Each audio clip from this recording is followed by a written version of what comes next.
শীতকালীন ভরা মৌসুমে শাকসবজির দাম কিন্তু একদম কমে যায়। এই সময় যদি কিছু সবজি সংরক্ষণ করে রাখা যায় তাহলে কিন্তু আর পরে চড়া দামে কিনতে হবে না। আর ভালো হয়, পরে আপনারা সেই সবজিটাও খেতে পারবেন। Hello everyone, welcome back to my channel. আশা করছি সবাই ভালো আছেন, সুস্থ আছেন। ওয়েলকাম করছি আমার নতুন একটি ব্লগে। তো এই বছরেই কিন্তু বাণিজ্য মেলা অনেকটা জমজমাট হয়ে গিয়েছে। যেহেতু এখন শেষের দিক, আরো জমজমাট হয়ে গিয়েছে। আমি গিয়েছিলাম প্রায় মাঝামাঝি টাইমে। তো ওখান থেকে কিছু সংসারের টুকিটাকি জিনিস কিনেছি, সেটাই আপনাদের সাথে শেয়ার করছি। তো এখানে আমি হচ্ছে দুইটা ওয়ালমেট আর একটা হ্যান্ড উইক্স নিয়েছি। এবারে বাণিজ্য মেলায় খুবই জিনিসপত্রের দাম খুবই বেশি। কিছু কিছু স্টল আপনারা পাবেন যেখানে সাধ্যমতো কিছু জিনিস পেয়ে যাবেন। তা আমি যে স্টল থেকে নিয়েছিলাম এই তিনটা জিনিস, ওটা 100 টাকা প্রাইসেরই একটা দোকান ছিল। সবগুলোই প্রাইস পড়েছে প্রায় 100 টাকা। আর এখানে আমি সবথেকে একটা আমার প্রিয় জিনিস আনবক্সিং করছি, বিস্কিট। এটা একটা বিস্কিটের প্যাকেজ ছিল 350 টাকা। নাবিস্কো বিস্কুটের প্যাকেজ। আগে যখন আব্বু জব সেক্টরে ছিল তখন হচ্ছে ইয়ারলি একটা মিটিংয়ে আসতো, তখন কিন্তু এই বাণিজ্য মেলা হইতো। আর প্রত্যেক বছর আমাদের জন্য এই হচ্ছে বিস্কিটের প্যাকেজটা নিয়ে যেত, আর আমরা খুবই মজা করে খেতাম। আর এই বিস্কুটগুলো কেন জানি অনেক মজা হয়ে থাকে। মনে হবে যে একদম টাটকা ফ্রেশ ফ্রেশ তারা হচ্ছে বিস্কিটটা এখনই উৎপাদন করলো আর এখনই আমরা খাচ্ছি, এরকম আর কি। তাই এটা আর মিস করা যাবে না, এই জন্য কিনে ফেলেছি। আর আসলে বিস্কিটগুলো অনেক মজা। তো যাই হোক, যেটা বললাম, শীতকালীন যেহেতু ভরা ভরা মৌসুমে শীতকালীন শাকসবজির দাম অনেক কমে যায়। তো কিছু সবজি যদি সংরক্ষণ করে রাখা হয় তাহলে পরে খাওয়া যায়, শীতকালীন সেই ভাইবটা পাওয়া যায়। তো এখানে আমার কিছু অনেকগুলো গাজর আনা হয়েছিল বাসা থেকে। তো ওগুলো আমি সংরক্ষণ করে রাখবো, যেহেতু এতগুলো আমার লাগবে না। অলরেডি আমি বিভিন্ন রেসিপিতে গাজর খেয়ে ফেলেছি।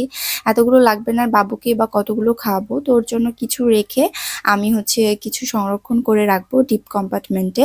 তো এখানে আমি হচ্ছে ভালো করে গাজরগুলোকে ধুয়ে উপরে পাতলা চামড়াটা একটু ছিলে নিয়ে পছন্দ মতো স্লাইস করে নিচ্ছি, যেরকম যেরকম শেপে রাখবো। তো আমি কিছু হচ্ছে একটু ডুমো ডুমো শেপ করে রাখবো, কিছু হচ্ছে স্লাইস করে রাখবো, আর কিছু হচ্ছে ঝুরি করে রাখবো। এগুলো সংরক্ষণ করা খুবই সোজা। আর যদি এরকম শেপ করে রাখা যায়, বিভিন্ন কাজে আপনারা ইউজ করতে পারবেন। যেমন ফ্রাইড রাইস, তারপরে ভেজিটেবল, চাইনিজ ভেজিটেবল যেগুলো আছে বিভিন্ন সবজিতে। তারপরে বাবুকে আমি তো রেগুলার খাওয়াই, তো হচ্ছে গাজরটা আমি রেগুলার খাওয়াই, বিভিন্ন খাবারে আমি গাজর অ্যাড করে থাকি। তো এটা তো নর্মাল কম্পার্টমেন্টে রাখলে আমার হচ্ছে নষ্ট হয়ে যাবে। আমি যদি সংরক্ষণ করে রাখি পরেও আমি এটা ইউজ করতে পারবো। তো আমি এখানে মোটামুটি 3 ধরনের সাইজ করে নিয়েছি, শেপ করে নিয়েছি। একটা হচ্ছে ঝুরি, একটা হচ্ছে ডুমো ডুমো, আর একটা হচ্ছে স্লাইস। তো এগুলো সংরক্ষণ করে রাখার জন্য আমি প্রথমে হচ্ছে একটু পানি গরম করে নিয়েছি পাত্রতে। পানি গরম করে রাখার পর যখন এগুলো বলক উঠে আসবে, তখন হচ্ছে ডুমু ডুমু করে রাখা যেটা মোটা সাইজ, ওইটা আমি হচ্ছে বলক ওঠার পরে 1 মিনিট একটু দিয়ে নেড়ে চেড়ে উঠাই নিছি। আর হচ্ছে যেটা পাতলা করে রাখা, ওইটা হচ্ছে 30-40 সেকেন্ডের মতো নেড়ে চেড়ে উঠিয়ে নিয়েছি, যেহেতু এটা একটু পাতলা। আর যেটা ঝুরি সেটা দরকার নেই, কারণ ওটা যদি আমি গরম পানিতে দিই তাহলে গলে যাবে, পরে ওটার স্বাদও ঠিকঠাক থাকবে না। আর এটাতে গরম পানিতে দিলে হয় কি, যেগুলো জীবাণু থাকে সেগুলো ইয়ে হয়ে যায়, আর এটা ভালোও থাকে অনেকদিন। এটা প্রায় 6 মাস 1 বছর পর্যন্ত এইভাবে সংরক্ষণ করে রাখা যাবে। আমার তো আর কয়েকদিনের জন্য চিন্তা নেই, কিনতে হবে না, এভাবে সংরক্ষণ করে রাখতে পারবো। আপনারা অন্যান্য সবজিও কিন্তু এভাবে সংরক্ষণ করে রাখতে পারবেন। এবার ভেবেছি কিছু সবজি, আমি শীতকালীন সবজি সংরক্ষণ করে রাখবো। আমার শীতকালীন সবজি খুবই পছন্দ, আমি শাকসবজি খেতে অনেক পছন্দ করি। আর এই যে দেখেন, এটা হচ্ছে ফুলকপির ডাঁটা বা বাঁধাকপির ডাঁটা, যেটাই বলেন না কেন, দুইটারই ডাঁটা কিন্তু আমরা ফেলে দেই। আমরা মূলত এটা খেয়ে থাকি না, ফেলে দেই। তো এটা দিয়ে আজকে আমি আপনাদেরকে একটা নতুন রেসিপি শেয়ার করে দেখাবো। এই রেসিপিটা আমি শিখেছি আমার এক দিদার কাছ থেকে। কিন্তু দুঃখের বিষয়, তিনি পৃথিবীতে আর নেই, তিনি মারা গিয়েছেন। আল্লাহ আল্লাহ ওনাকে জান্নাত নসিব করুক। দেখুন, মানে পৃথিবীটা কত অদ্ভুত না।